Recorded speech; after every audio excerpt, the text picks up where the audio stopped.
दोस्तों स्वागत है आपका बिहार न्यूज में। दोस्तों मैं हूं फिरदौस गनी और आप देख रहे हैं केडीबी लाइव। दोस्तों आज हो चुका है 27 जनवरी 2021। तो आज की बिहार की टॉप न्यूज लेकर आए हैं आपके लिए। तो चलिए दोस्तों स्टार्ट करते हैं आज की बिहार की टॉप न्यूज। दोस्तों सड़क दुर्घटनाओं का शिकार होने वाले घायलों को इलाज के लिए अब अपनी जेब से खर्च नहीं करना पड़ेगा। जी हां, उन्हें निकटतम नजदीकी अस्पताल में मुफ्त इलाज की सुविधा मिलेगी, फिर चाहे वो निजी अस्पताल हो या फिर नर्सिंग होम ही क्यों ना हो। जी हां, नितिन गडकरी की अध्यक्षता वाले सड़क परिवहन मंत्रालय की योजना के अनुसार जल्द ही सड़क दुर्घटनाओं में घायलों को 1.5 लाख रुपए तक के मुफ्त इलाज की सुविधा उपलब्ध कराई जाएगी। हादसे की जगह से अस्पताल और दूसरी जगह भेजने का खर्च भी सरकार ही उठाएगी। दोस्तों किसान बिल के विरोध में आंदोलन कर रहे किसानों के समर्थन में देश के कई राज्यों में लोग अलग अलग तरीके से अपनी आवाज पहुंचाने का काम कर रहे हैं। जी हां, इसी क्रम में गणतंत्र दिवस के मौके पर मुंगेर में मुस्लिम महिलाओं ने किसानों के समर्थन में 100 मीटर की तिरंगा यात्रा निकाली। तिरंगा यात्रा में शामिल सैकड़ों मुस्लिम महिलाएं तिरंगे के साथ पूरे शहर का भ्रमण करते हुए जय जवान जय किसान खुश रहे मेरा हिंदुस्तान का नारा लगाते रही। मुस्लिम महिलाओं के सामाजिक संगठन द्वारा समाज सेवी इशरत जहां के नेतृत्व में सैकड़ों की संख्या में मुस्लिम महिलाओं ने 100 मीटर के झंडे के साथ सड़कों पर उतरकर तिरंगा यात्रा निकाली। तिरंगा यात्रा की शुरुआत मुंगेर जिले के दिलावरपुर से हुई, जहां पूरे शहर के भ्रमण के बाद फिर से दिलावरपुर पहुंचकर तिरंगा यात्रा का समापन किया गया। महिलाएं पूरे रास्ते जय जवान जय किसान खुश रहे मेरा हिंदुस्तान का नारा लगाती रही। दोस्तों चारा घोटाले में जेल की सजा काट रहे लालू प्रसाद यादव इस वक्त स्वास्थ्य कारणों से दिल्ली के एम्स में भर्ती है। जी हां, लालू प्रसाद यादव की रिहाई को लेकर आरजेडी ने प्रयास तेज कर दिए हैं। इसी क्रम में सोमवार को लालू प्रसाद यादव के बड़े बेटे तेज प्रताप यादव ने राष्ट्रपति को चिट्ठी लिखी है। उनकी एक लाइन की यह चिट्ठी अब चर्चा का विषय बनी हुई है। जी इसकी वजह है एक लाइन की चिट्ठी में दिखने वाला गलतियां। जी खास बात यह है कि इस चिट्ठी में लालू प्रसाद यादव का नाम भी गलत लिखा गया है।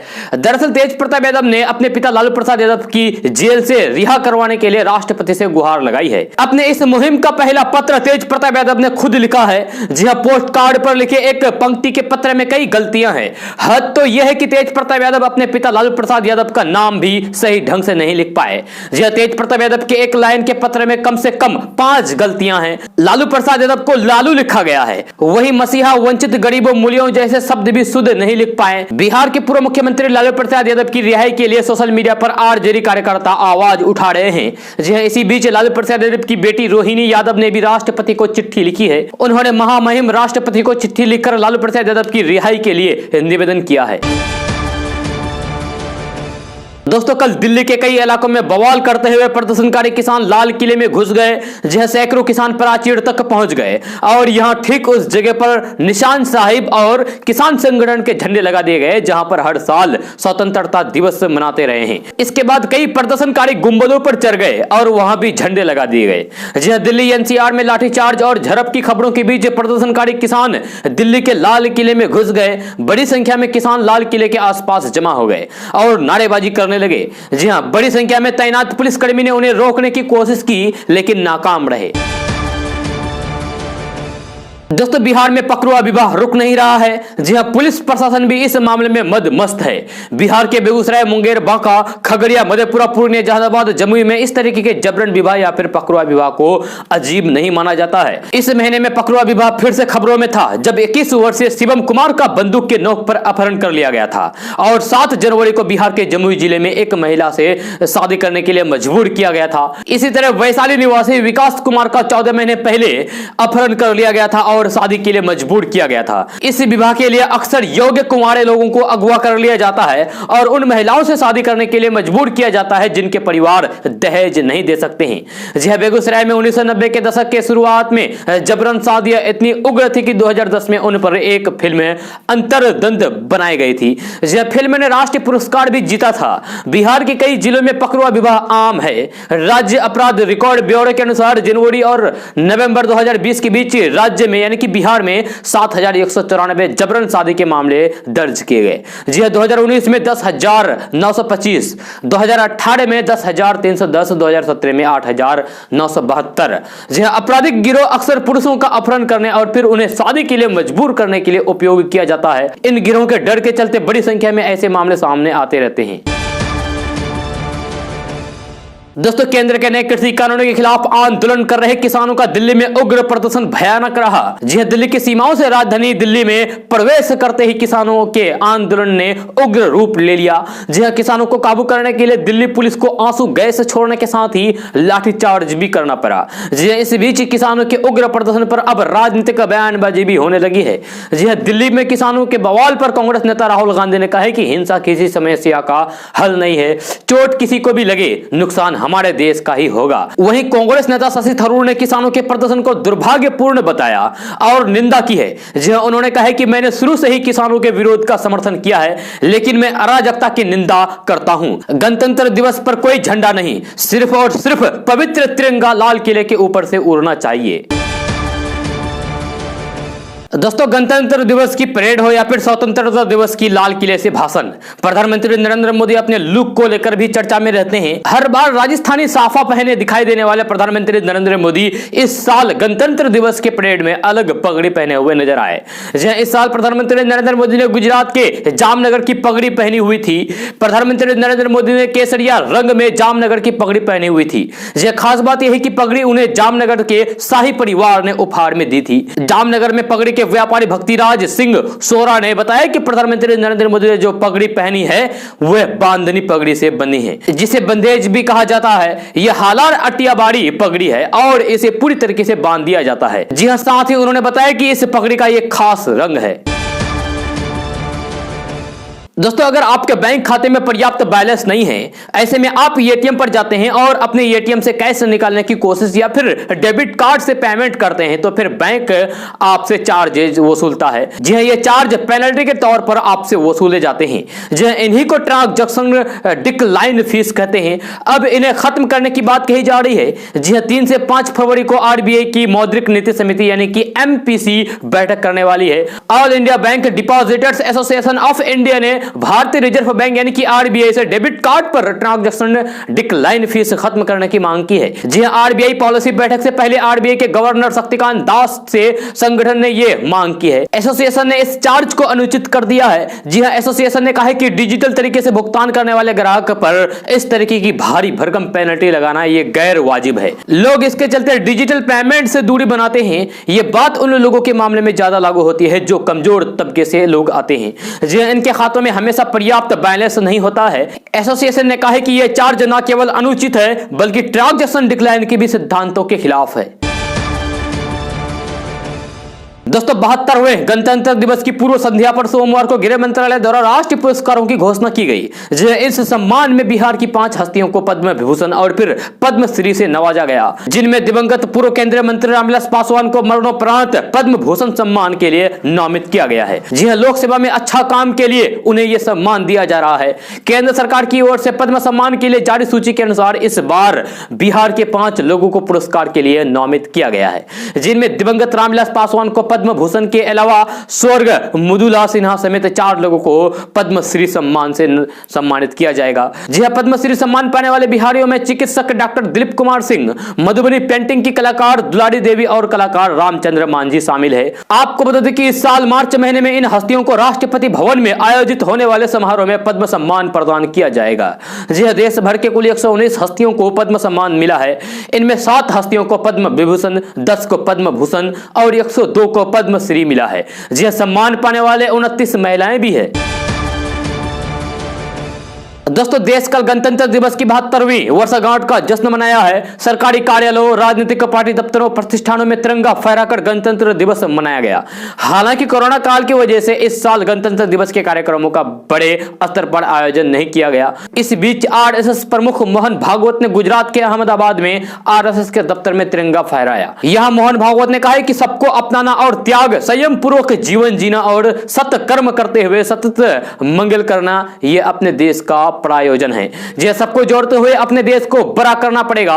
इससे पहले प्रधानमंत्री नरेंद्र मोदी ने मंगलवार को 72वें गणतंत्र दिवस के मौके पर देशवासियों को शुभकामनाएं दी है। उन्होंने ट्वीट किया है जिसमें लिखा है कि देशवासियों को गणतंत्र दिवस की ढेर सारी शुभकामनाएं, जय हिंद।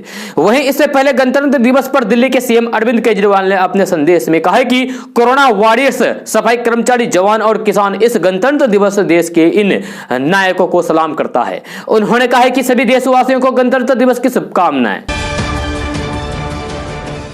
दोस्तों, चारा घोटाले मामले में सजायाफ्ता लालू प्रसाद यादव की ओर से कोर्ट में आधी सजा पूरी करने का दस्तावेज कोर्ट को सौंप दिया है। जहां लेकिन इसका विरोध करते हुए सीबीआई ने कहा है कि उनकी सजा अभी पूरी नहीं हुई है। जहां लालू प्रसाद यादव के वकील प्रभात कुमार ने हाईकोर्ट में कागज जमा किया है। उन्होंने कहा कि मुझे उम्मीद है कि जल्द ही लालू प्रसाद यादव की जमानत याचिका पर सुनवाई होगी। कोर्ट ने लालू प्रसाद यादव से पूछा था कि कैसे आपने 42 महीने में 7 दिन की सजा पूरी कर दी है। इसका जवाब लालू प्रसाद यादव के वकील ने दिया है। सीबीआई ने हाईकोर्ट से कहा है कि जिस मामले में लालू प्रसाद यादव आधा सजा काटने का दावा कर रहे हैं, जमानत मांग रहे हैं, उसमें वे आधी सजा भी पूरी नहीं हुई है। जी सीबीआई ने सीआरपीसी की धारा 427 का मामला भी उठाया है और कहा है कि दुमका कोषागार से जुड़े मामले में लालू प्रसाद यादव का एक दिन भी जेल में नहीं रहे हैं। सीबीआई ने कहा है कि इस तरीके के मामले में कई सजा मिलती है तो सभी सजाएं एक साथ चलाने का स्पष्ट होता है, लेकिन लालू प्रसाद यादव इस मामले में नहीं है। आपको बता दें कि लालू प्रसाद यादव ने जमानत के लिए हाईकोर्ट में याचिका दाखिल की है। जहां फिलहाल लालू प्रसाद यादव बीमार चल रहे हैं। उनका इलाज दिल्ली के एम्स अस्पताल में चल रहा है। दोस्तों, 72वें गणतंत्र दिवस के मौके पर मंगलवार को किसानों की ट्रैक्टर रैली के दौरान सुबह 2 जगह पर हंगामा हुआ। जहां पहला दिल्ली के सिंघू बॉर्डर पर, वहां किसानों के जत्थे ने राष्ट्रीय राजधानी यानी कि दिल्ली में पुलिस बैरिकेडिंग तोड़ते हुए एंट्री ले ली है। जहां घटना से जुड़ा एक वीडियो भी कुछ टीवी चैनलों पर सोशल मीडिया के जरिए सामने आया है, जिसे भारी संख्या में किसान ट्रैक्टरों के साथ नारे लगाते हुए आगे बढ़ते दिखाई देते थे। जी हां, थोड़ी ही देर बाद दूसरी जगह भी किसान आपा खो बैठे और पुलिस के बैरिकेड तोड़कर दिल्ली हरियाणा टिकड़ी बॉर्डर पर आगे बढ़ते चले गए। कुछ देर तक तो किसान बैरिकेडिंग के पीछे और फिर उन पर रुके रहे, पर कुछ ही क्षणों में यानी कि कुछ ही देर बाद वे आगे बढ़े और एकदम से बैरिकेड हटाए और फिर कूदते भागते आगे बढ़ने लगे। किसानों की दिल्ली में यह एंट्री वक्त से पहले थी। जी हां, ऐसा इसलिए क्योंकि किसानों ने प्रवेश सुबह 8 बजे से 9 बजे के बीच लिया, जबकि उन्हें अनुमति गणतंत्र दिवस की मुख्य परेड के कार्यक्रम समाप्त होने के बाद अपने ट्रैक्टर परेड निकालने की मंजूरी मिली थी। दिल्ली पुलिस ने इस बारे में स्पष्ट निर्देश दिए थे कि किसानों की ट्रैक्टर परेड दोपहर 12 बजे से होनी थी। हालांकि दिल्ली की सीमाओं पर किसानों के जत्थे सुबह 8 बजे से ही जुटना शुरू हो गए। दिल्ली पुलिस ने 3 रूट से सिंघू, टिकड़ी और फिर गाजीपुर पर किसानों को यह परेड निकालने की इजाजत दी थी। दोस्तों, कोरोना महामारी पर रोक लगाने के लिए देश भर में वैक्सीनेशन कार्य शुरू हो चुका है। वही 100 देशी वैक्सीन पर उड़ रही अफवाहों को लेकर केंद्र सरकार ने चेतावनी दी है। केंद्रीय गृह सचिव और अजय भल्ला ने राज्य और केंद्र शासित प्रदेशों को इस मामले में पत्र लिखा है। जी हां, पत्र में इसमें राज्य को बताया गया है कि आपदा प्रबंधन कानून और आईपीसी की धाराओं के तहत ऐसे लोगों पर कार्रवाई की जा सकती है जो कोरोना वैक्सीनेशन को लेकर अफवाह उड़ा रहे हैं या फिर किसी तरीके की अफवाह में शामिल पाए जाते हैं। जी हां, अपने पत्र में गृह सचिव ने कहा है कि अफवाह और झूठी खबरों पर रोक के लिए ऐसे लोगों पर कार्रवाई करनी जरूरी है। अफवाह फैलाने वाले संगठनों और किसी व्यक्ति पर कानूनी प्रावधानों के तहत दंडात्मक कार्रवाई की जा सकती है। दोस्तों, बिहार विधानसभा चुनाव में चिराग पासवान के हाथों चोट खाए हुए नीतीश कुमार ने बदला चुकाया है। जी हां, बिहार में लोजपा के एकमात्र विधायक राजकुमार सिंह ने चिराग पासवान को दगा देने का खुला संकेत दे दिया है।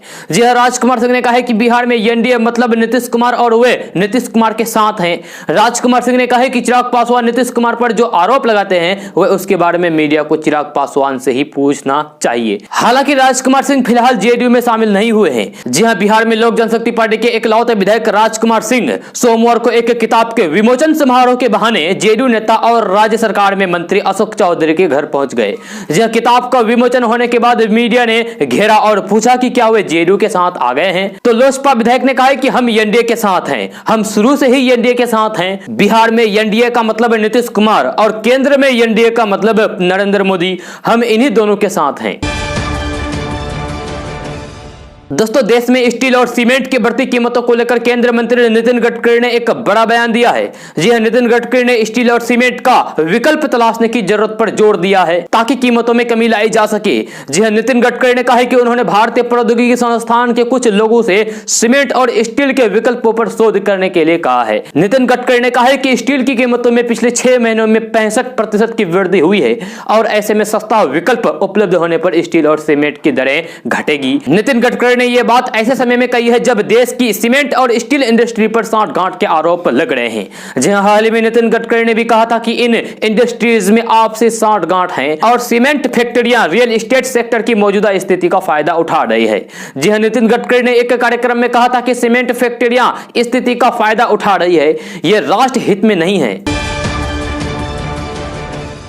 दोस्तों, बिहार के राज्यपाल फागू चौहान ने कहा है कि बिहार में हर वर्ग और हर क्षेत्र के विकास के लिए राज्य सरकार सुदृढ़ संकल्पित है, न्याय के साथ विकास की नीति पर निरंतर कार्य कर रही है। उन्होंने कहा है कि कोरोना संक्रमण को राज्य सरकार के अथक प्रयास से बिहार में काफी हद तक नियंत्रित रखने में सफलता मिली है। बिहार के हर एक आदमी को यानी कि बिहार के हर एक निवासी को फ्री में कोरोना टीकाकरण का निर्णय सरकार ने लिया है। कोरोना संक्रमण को लेकर केंद्र सरकार द्वारा किए गए निर्देश को पूरी तरीके से बिहार में पालन कराया गया है। राज्यपाल फागू चौहान ने गांधी मैदान में आयोजित गणतंत्र दिवस के मौके पर राष्ट्रीय तिरंगा फहराने के बाद अपना संबोधन दे रहे थे। दोस्तों, केंद्र सरकार प्रदूषण को रोकते हुए पुराने वाहनों पर ग्रीन टैक्स लगाने की तैयारी कर रही है। जी हां, इसी कड़ी में केंद्रीय सड़क परिवहन और राजमार्ग मंत्री नितिन गडकरी ने प्रदूषण फैलाने वाले वाहनों पर ग्रीन टैक्स के तौर पर शुल्क लगाने के प्रस्ताव को मंजूरी दे दी है। जी हां, अब इस प्रस्ताव को विचार विमर्श के लिए राज्यों को भेजा जाएगा। राज्यों से हरी झंडी मिलने के बाद इस टैक्स को अधिसूचित कर दिया जाएगा। जी हां, सड़क परिवहन और राजमार्ग मंत्रालय के मुताबिक 8 साल से पुराने वाहनों पर फिटनेस सर्टिफिकेट के नवीनीकरण के समय रोड टैक्स का 25% तक ग्रीन टैक्स वसूला जा सकता है। परिवहन वाहनों के साथ ही निजी वाहनों पर भी ग्रीन टैक्स लगाने का प्रस्ताव किया गया है। मंत्रालय के मुताबिक निजी वाहनों से 15 साल के बाद व्हीकल रजिस्ट्रेशन के लिए आवेदन करने पर ग्रीन टैक्स वसूला जाएगा। वहीं सार्वजनिक परिवहन वाहनों मसलन सिटी बसों से कम ग्रीन टैक्स वसूला जाएगा। शहरों में बढ़ते प्रदूषण को नियंत्रित करने के लिए हायर ग्रीन टैक्स वसूलने का भी प्रावधान किया गया है। दोस्तों, किसी भी लोकसभा या विधानसभा चुनाव से पहले कई लोग वोट डालने के लिए अपने गांव जाते हैं। जी हां, ये वो लोग हैं जिनके वोटर लिस्ट में नाम अपने गांव या फिर शहर में होते हैं, ना कि वहां जहां वे काम कर रहे हो। जी हां, लेकिन अब जल्द ही इन लोगों को वोट डालने के लिए अपने घर या फिर गांव जाने की कोई भी जरूरत नहीं हो पड़ेगी। जी हां, दरअसल चुनाव आयोग एक ऐसी ही योजना पर काम कर रही है जिसमें कहीं से भी लोग वोट डाल सकेंगे। जी हां, चुनाव आयोग ने इस प्रोजेक्ट को रिमोट वोटिंग का नाम दिया है। इसके लिए जल्द ही देश भर में मॉक ट्रायल की शुरुआत की जाएगी। राष्ट्रीय मतदाता दिवस के मौके पर मुख्य चुनाव अधिकारी सुनील अरोड़ा ने बताया कि वोटर को देश में किसी भी मतदान केंद्र पर जाकर वोट देने की योजना शुरू करने पर चुनाव आयोग काम कर रहा है। दोस्तों, बिहार में लोग कड़ाके की ठंड झेल रहा है। जहां उत्तर पश्चिमी दिशा से हवा का प्रवाह बढ़ने से पिछले 2 दिनों में कनकनी बढ़ी है और पटना को छोड़कर बाकी शहरों का न्यूनतम तापमान आंशिक रूप से नीचे आ गया है। जी हां, हवा की गति अधिक न होने की वजह से अब भी सुबह में मध्यम से घने कोहरे की स्थिति बनी हुई है। जी हां, मौसम शुष्क बना हुआ है। मौसमविदों ने मौसम की वर्तमान स्थिति को देखते हुए 28 जनवरी तक कोहरे के बने रहने के आसार जताए गए हैं। जी हां, दिन में धूप खिलेगी लेकिन कोहरे की स्थिति सुबह और फिर शाम में बनी रहेगी। जहां पिछले 24 घंटे में पटना में अधिकतम तापमान में 1 डिग्री जबकि गया में 4.5 डिग्री तक पारे में गिरावट दर्ज की गई है। बाकी शहरों की बात करें तो बाकी शहरों में अधिकतम तापमान में कोई खास बदलाव नहीं आया है। जहां सुपौल, किशनगंज, अररिया, कटिहार, दरभंगा, पटना, मुजफ्फरपुर, भागलपुर और गया सहित सभी शहरों में सुबह शाम कोहरा छाए रहने से ठंड की स्थिति बनी हुई है। जहां सूरज देर से निकल रहा है और सुबह 10 बजे तक दृश्यता काफी कम रही है, यानी कि कम दिख रही है। मंगलवार को पूर्णिया शीत दिवस की चपेट में रहा। जी हां, आज बुधवार को भी यहां कोल्ड डे की स्थिति बने रहने के आसार जताए गए हैं। मौसम विज्ञान केंद्र के मुताबिक पूर्णिया अधिकतम तापमान सामान्य से 5.3 डिग्री कम होने की वजह से काफी ठंड रही। दोस्तों, दिल्ली में किसानों के ट्रैक्टर मार्च के दौरान कई जगहों पर हिंसा की घटना सामने आई है। जी हां, प्रदर्शनकारी किसानों के एक गुट ने ऐतिहासिक लाल किले पर भी अपना झंडा लगा दिया। जी हां, इस घटना की चौतरफा निंदा की जा रही है। शिवसेना नेता संजय राउत ने कहा है कि दिल्ली में जो चल रहा है वे उसका समर्थन नहीं करते हैं। उन्होंने कहा है कि अगर सरकार चाहती तो आज की हिंसा रोक सकती थी।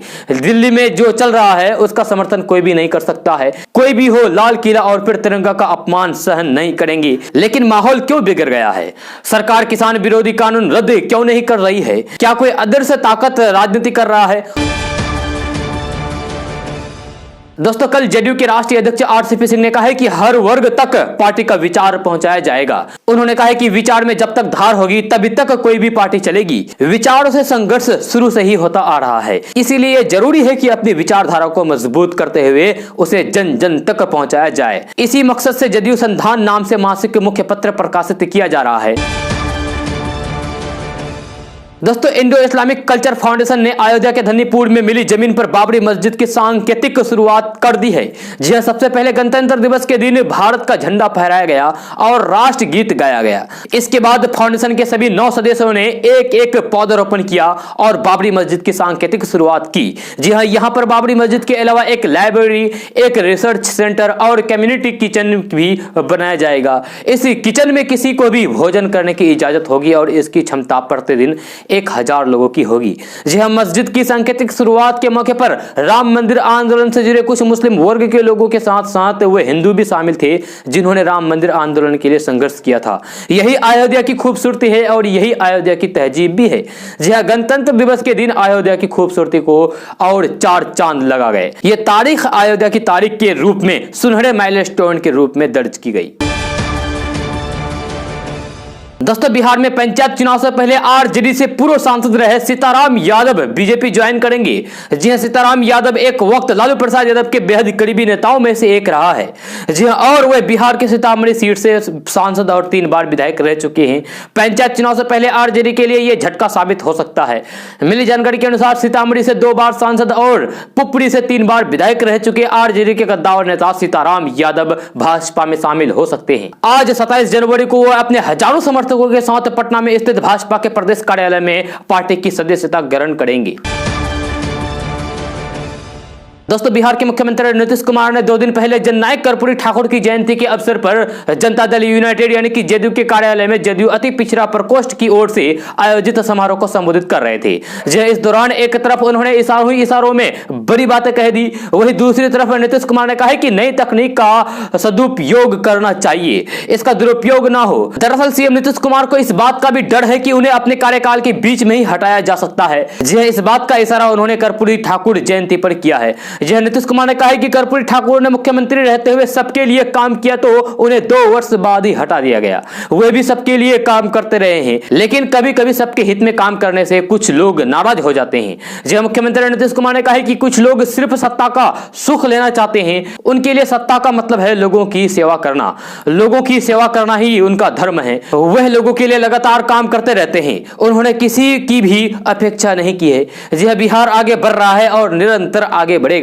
इसे गौर से देखने और फिर समझने की जरूरत है। गांव से लेकर गली तक आवागमन सुलभ हुआ है, घर घर तक बिजली पहुंच गई है, सभी क्षेत्र में योजनाबद्ध ढंग से काम किया जा रहा है। सीएम नीतीश कुमार ने कहा है कि लोगों को रोजगार के अवसर मिल रहे हैं, राज्य में व्यापार बढ़ा है, लोगों की आय भी बढ़ी है। सभी सरकारी विद्यालयों और सरकारी कार्यालयों में राष्ट्रपिता महात्मा गांधी द्वारा बताए गए 7 सामाजिक पापों को अंकित करवा दिया गया है, ताकि लोग उससे प्रभावित हो सके और उसे अपने जीवन में उतार सके।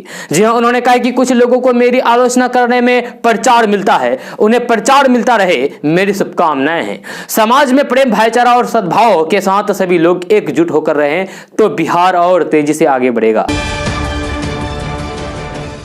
दोस्तों, कोरोना संकट के कारण 2020 के दौरान नई नौकरियों में गिरावट आई थी। अब कर्मचारियों की मांग में अचानक बढ़ोतरी देखने को मिल रही है। उम्मीद की जा रही है कि 53% कंपनियां 2021 में नए कर्मचारियों को बहाल करेगी। कोरोना महामारी ने भारत समेत एशिया प्रशांत क्षेत्र में अर्थव्यवस्था को बुरी तरीके से प्रभावित किया है। एक सर्वे रिपोर्ट के मुताबिक 2020 की शुरुआत नई नौकरियों के मामले में काफी अच्छी रही थी। Professional requirement services company Michael page India की लेटेस्ट ट्रेंड 2021 रिपोर्ट में कहा गया है कि 2020 के दौरान नई नौकरियों में 18% कमी दर्ज की गई है। सर्वे पर आधारित रिपोर्ट के मुताबिक अब नौकरियों के मामले में सुधार देखना शुरू हो चुका है। भारत में करीब 53% कंपनियों ने इस साल कर्मचारियों की संख्या बढ़ाने पर विचार करने की बात कही है। दोस्तों, अक्सर उस वक्त आपके दिल की धड़कन बढ़ जाती है जब किसी एटीएम मशीन से कैश निकालने की कमांड देने पर कैश बाहर नहीं आता। जी हां, और पैसे निकासी का मैसेज आपके फोन पर आ जाता है। लेकिन उत्तर प्रदेश के कुशीनगर जिले में एक बेहद चौंकाने वाला मामला सामने आया है, जहां एक एटीएम में ऐसे तकनीक खराबी आई है कि इसके बाद एटीएम में जितनी रकम डाली जाती थी उससे 5 गुना ज्यादा रुपये बाहर निकल रहे थे। अगर किसी शख्स ने 1000 रुपए निकालने के लिए एटीएम में टाइप किया तो उसे 5 गुना ज्यादा यानी कि 5000 रुपए मिले। जी हां, जैसे ही आसपास के इलाकों में यह खबर फैली तो लोग पैसे निकालने के लिए इस एटीएम के बाहर कतार लगाकर खड़े हो गए। फिर देखते ही देखते लोगों ने एक के बाद एक इस एटीएम से कुल 15 लाख रुपए निकाल लिए। जी हां, यह मामला यूपी के कुशीनगर जिले के लेहरी कस्बे के बैंक ऑफ इंडिया के एटीएम का है। जी हां, जब तक बैंक ऑफ इंडिया के कर्मचारी को इस बारे में जानकारी मिली तब तक एटीएम से 15 लाख रुपए निकाले जा चुके थे। जी हां, और यह देखकर बैंक कर्मी के होश उड़ गए। इसके बाद जब एटीएम मशीन की जांच की गई तो पता चला कि ऐसा तकनीकी खराबी की वजह से हुआ है। जी हां, आनन फानन में बैंक के स्टाफ ने इस दौरान एटीएम से रुपए निकालने वालों को पूरा ब्यौरा निकाला और फिर पुलिस को इसकी शिकायत भी दे दी। पुलिस को मामले की शिकायत मिलने के बाद कुछ ग्राहकों ने खुद ही बैंक पहुंचकर एटीएम से निकाले गए रुपए वापस लौटा दिए। दिलचस्प बात यह है कि जो 5 गुना ज्यादा रकम यानी कि जो 5 गुना ज्यादा पैसा निकली उसके बैंक खाते से भी इतना रुपया नहीं कटा। यानी कि अगर 1000 रुपया निकाला और 5000 रुपया निकला तो उसमें 1000 रुपये उसके बैंक से कट गया। दोस्तों, रिपब्लिक टीवी के editor in chief Arnab Goswami के लिए और क्या मुसीबत खड़ी हो सकती है, इसके लिए बार्क के पूर्व सीईओ पार्थदास गुप्ता ने टीआरपी केस मामले में कुछ और चौंकाने वाले खुलासे किए हैं। जी हां, अर्नब गोस्वामी का रिपब्लिक टीवी टेलीविजन टीआरपी घोटाले के मुख्य लाभार्थी में से एक था जिसे पिछले साल मुंबई पुलिस ने पता लगाया था। यह बताया गया है कि बार्क के पूर्व सीईओ पार्थदास गुप्ता ने मुंबई पुलिस को दिए एक लिखित बयान में स्वीकार किया है कि उन्हें 2 अलग अलग छुट्टियों पर खर्च करने के लिए अर्नब गोस्वामी द्वारा 12,000 अमेरिकी डॉलर दिए गए थे। लिखित बयान में मुंबई पुलिस द्वारा दायर 3600 पन्नों के सप्लीमेंट्री चार्ज शीट का एक हिस्सा है जो टीआरपी घोटाले की जांच कर रहा है। जहां ये सब सोमवार को द इंडियन एक्सप्रेस की एक रिपोर्ट में कहा गया है। दोस्तों, जदयू ने बिहार में अपने संगठन में बड़ा बदलाव किया है। जी हां, राज्य के लगभग सभी 41 जिलों की जिला अध्यक्ष को बदल दिया गया है। जी हां, ज्यादातर जिलों में पूर्व मंत्री, पूर्व विधायक और सांसदों को संगठन की जिम्मेवारी दी गई है। चुनाव हारने वाले मंत्री विधायकों के साथ कद्दावर माने जाने वाले नेता भी लिस्ट में शामिल है। जी हां, जेडीयू ने पूर्व मंत्री संतोष निराला, पूर्व विधायक राहुल शर्मा जैसे नेताओं को जिम्मेवारी दी गई है। इससे पहले जेडीयू ने राष्ट्रीय और प्रदेश अध्यक्ष को बदला था। जी हां, अब जिला अध्यक्षों को बदलने की सिलसिला शुरू हो गया है। बिहार चुनाव में मन मुताबिक सीटें हासिल न कर पाने की वजह से संगठन में बड़ा बदलाव करने जा रहा है। जहां बदले गए 41 जिला अध्यक्षों की सूची जारी कर दी गई है। प्रदेश अध्यक्ष उमेश कुशवाहा ने यह लिस्ट जारी की है। इसमें ऐसे नाम भी शामिल है जो पिछले चुनाव हार गए थे। दोस्तों, विवादित बयानों की वजह से अक्सर चर्चा में रहने वाले आरजेडी नेता शिवानंद तिवारी का एक और विवादित बयान सामने आया है। जी हां, उन्होंने रविवार को जननायक कर्पूरी ठाकुर की जयंती के अवसर पर आरजेडी कार्यालय में आयोजित एक कार्यक्रम को संबोधित करते हुए कहा है कि कांग्रेस कहती है कि वह सेक्युलर है, मुलायम सिंह यादव भी खुद को सेक्युलर बताते हैं, हम भी खुद को सेक्युलर कहते हैं, ममता बनर्जी भी खुद को सेक्युलर बताती है, तो फिर यह कट्टरवादी कहां से आ गया है, यह हिंदूवादी दिल्ली की गद्दी पर कैसे बैठ गया। उन्होंने कहा है कि हमारी राजनीति और काम करने के तरीके में कोई भी कमजोरी रही है जिसकी वजह से नरेंद्र मोदी आज कुर्सी पर है। यहां हमें मंथन करने की जरूरत है, विपक्ष को आत्मनिरीक्षण करने की जरूरत है। आज मुस्लिम समाज में भी कट्टरपंथी समाया हुआ है, कोई भी समाज ऐसा नहीं है जिसमें कट्टरवाद नहीं है। दोस्तों, पूरे देश भर में कल 72वां गणतंत्र दिवस मनाया गया। जहां 26 जनवरी 1950 को देश का संविधान लागू हुआ था और उसी उपलक्ष्य में हर साल 26 जनवरी को गणतंत्र दिवस मनाया जाता है। इस साल हालांकि गणतंत्र दिवस के मौके पर 3 नए कृषि कानूनों के विरोध में आंदोलन कर रहे किसानों ने देश की राजधानी दिल्ली में ट्रैक्टर मार्च निकाला। जी हां, गणतंत्र दिवस के परेड में देश की सेना की ताकत की झलक देखने को मिली। इस बार गणतंत्र दिवस के मौके पर राफेल विमान को भी परेड में शामिल किया गया था। जी हां, इसके साथ ही T-19 टैंक और फिर सुखोई 30 MKI लड़ाकू विमान भी प्रदर्शन में शामिल हुए। जी हां, गणतंत्र दिवस परेड में राजपथ पर 70 राज्यों और केंद्र शासित प्रदेशों की झांकियां का प्रदर्शन हुआ। इसके अलावा रक्षा मंत्रालय की 6 झांकियां भी निकाली गई। जी हां, अर्धसैनिक बलों की 9 झांकियां प्रदर्शन में शामिल हुआ यानी कि हिस्सा लिया। गणतंत्र दिवस के मौके पर आत्मनिर्भर भारत और फिर फिट इंडिया मूवमेंट जैसे अभियानों का प्रदर्शन देखने को मिला। दिल्ली में 2 महीने से 3 नए कृषि कानूनों के विरोध प्रदर्शन कर रहे किसानों ने गणतंत्र दिवस के मौके पर जबरदस्त लाखों की संख्या में ट्रैक्टर मार्च निकाला। किसान तीनों नए कृषि कानूनों को रद्द करने की मांग कर रहे हैं। ट्रैक्टर मार्च को देखते हुए देश की राजधानी में सुरक्षा के बेहद ही कड़े इंतजाम किए गए थे। दोस्तों देश की राजधानी दिल्ली में अमन गांधी फिल्म प्रोडक्शन के तत्वाधान में मिस इंडिया कॉन्टिनेंट प्रतियोगिता का आयोजन हुआ। जी हाँ, जिसमें सिल्क सिटी यानी कि भागलपुर की लड़की बिटिया बुरानाथ की रहने वाली सुरुचि के माथे उप विजेता का ताज सजा। 22 जनवरी को हुए मिस इंडिया कॉन्टिनेंट बिहार और मिस इंडिया बिहार सेंट्रल में उसने अव्वल स्थान प्राप्त की है। सुरुचि ने इससे पहले कोलकाता में हुए मिशन ड्रीम सीजन 2 के तहत मिस इंडिया मार्वेल्स अवार्ड जीत चुकी है। जी हाँ, बकौल सुरुचि का बड़े प्लेटफॉर्म पर प्रतियोगिता का उप विजेता बनना बड़ी गौरवशाली की बात है।